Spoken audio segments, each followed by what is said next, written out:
Assalamualaikum warahmatullahi wabarakatuh. Perkenalkan, nama saya Linda Iriani, NIM 12300210028, Prodi S1 Kebidanan. Di sini saya akan melanjutkan praktikum kelima yang berjudul Biolistrik, Sel Saraf dan Jantung.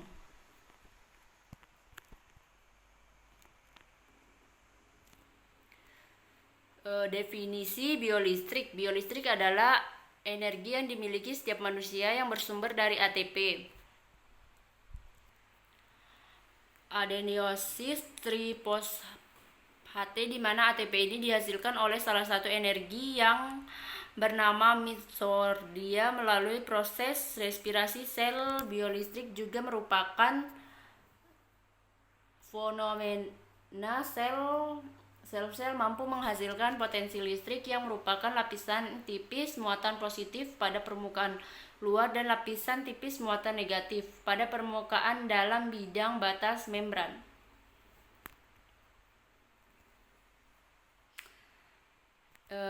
Yang berikut ada morfologi saraf. Di samping ini adalah gambaran dari morfologi saraf. Jaringan saraf terdiri atas sel-sel saraf nefron yang mempunyai ciri khusus, yaitu mempunyai penjuluran sitoplasma yang panjang. Jaringan saraf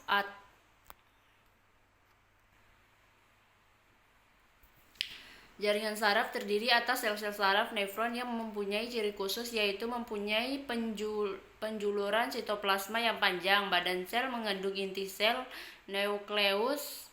Setiap rangsangan akan dibawa ke badan sel oleh dendrit. Dendrit merupakan kumpulan serabut sitoplasma yang berfungsi membawa rangsangan menuju ke badan sel. Akson merupakan serabut sitoplasma tunggal yang berfungsi membawa rangsangan meninggalkan badan sel. Akson diselubungi oleh penyokong yang disebut sel Schwann.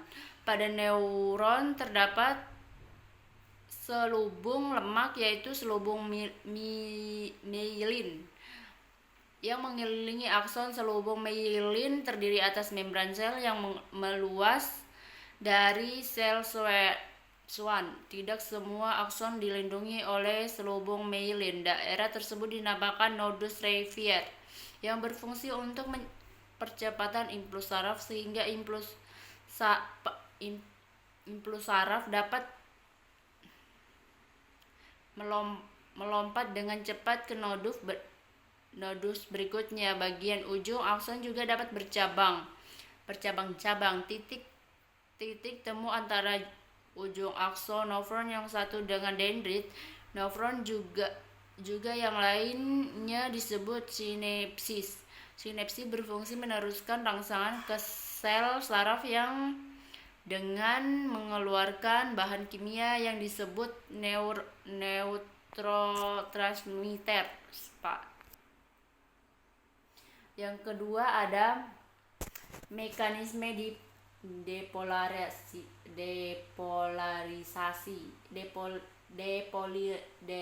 depolarisasi ini dimulai dari suatu titik di permukaan membran sel dan merambat ke seluruh permukaan membran. Bila seluruh permukaan membran sudah permukaan positif di sisi dalam, maka sel disebut dalam keadaan depolarisasi sempurna.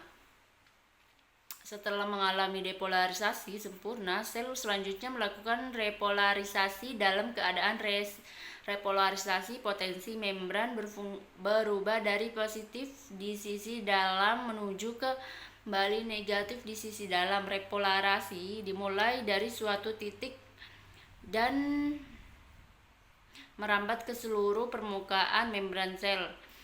Bila seluruh membran sel sudah bermuatan negatif di sisi dalam, maka dikatakan sel dalam keadaan beristirahat atau keadaan polarisasi kembali dan siap untuk menerima rangsangan berikutnya. Aktivitas sel dari keadaan polarisasi menjadi depolarisasi dan kemudian kembali ke polarisasi lagi diserta dengan terjadinya perubahan-perubahan pada potensial membran sel. Perubahan tersebut adalah dari negatif di sisi dalam perubahan menjadi positif dan kemudian kembali lagi menjadi negatif. Perubahan ini menghasilkan suatu impuls tegangan yang disebut potensial aksi aktion. Potensial aksi dari suatu sel akan dapat memicu aktivitas sel-sel yang ada di sekitarnya. Yang ketiga ada mekanisme sinyal listrik dari otot. Sebuah otot terdiri dari banyak unit motorik. Suatu unit motorik terdiri dari satu cabangan neuron dari batang otak atau korda spinalis dan 25-2000 serat otot sel yang berhubungan dengan melalui motor end plate. Potensial istirahat di kedua sisi membran pada sebuah serat otot serupa dengan potensial istirahat di serat saraf. Kerja otot dimulai oleh potensial aksi yang berjalan di sepanjang suatu akson dan melewati motor end plate menuju ke dalam serat otot, menyebabkan serat tersebut berkontraksi. Rekaman potensi aksi di satu sel otot diperlihatkan secara skematis. GBR 96B. Pengukuran semacam ini dilakukan dengan menggunakan sebuah elektroda yang sangat halus, mikroelektroda yang dimasukkan melalui membran otot. Yang keempat ada mekanisme sinyal listrik dari jantung. Sinyal listrik dari jantung elektrodiogram. Kerja jantung yang ritmis dikendalikan oleh suatu sinyal listrik yang diawali oleh stimulasi spontan sel-sel otot khusus yang terletak atrium kanan. Diawali oleh stimulasi spontan sel-sel otot khusus yang terletak dari atrium kanan. Sel-sel ini membentuk nodus sinoatrium SA atau petnacu jantung. Nodus SA selepas sinyal dengan interval temperatur sekitar 72 kali per menit. Namun kecepatan pelepasan sinyal ini dapat meningkatkan atau menurun bergantungan pada saraf yang terletak di luar jantung sebagai respons terhadap kebutuhan tubuh akan darah serta rangsangan lainnya. Sinyal listrik dari nodus SA memicu depolarasi sel-sel otot kedua atrium sehingga keduanya berkontraksi dan memompa darah ke dalam ventricle.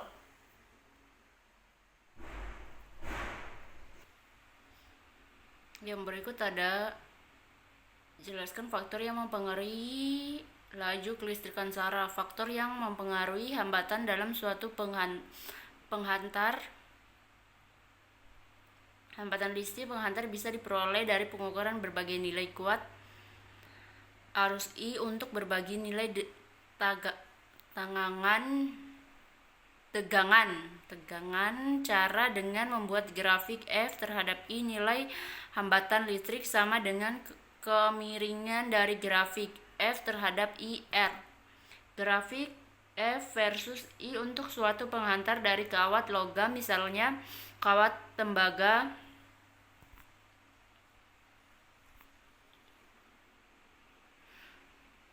Jika suhu dan sifat fisik lainnya dijaga tetap, maka kemiringan dari grafik F terhadap I harus R adalah tetap. Secara umum untuk kawat-kawat logam makin besar suhu makin besar hambatan listriknya. Namun untuk membayangkan logam panduan misalnya konstatat, hambatannya hanya sedikit dipengaruhi oleh perubahan suhu.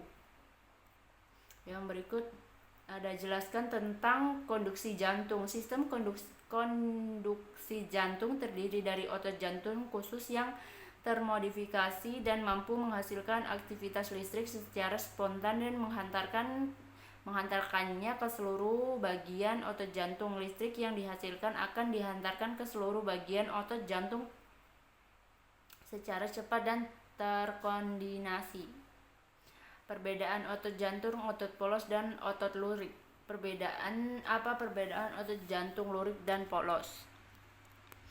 Misalnya, salah satu perbedaan otot polos dan otot lurik adalah cara kerjanya. Otot polos bekerja dengan tidak dipengaruhi kesadaran, sedangkan otot lurik dipengaruhi oleh kesadaran. Bentuk sel otot lurik memanjang dan silindris. Otot lurik memiliki banyak inti sel yang terletak di setiap sel.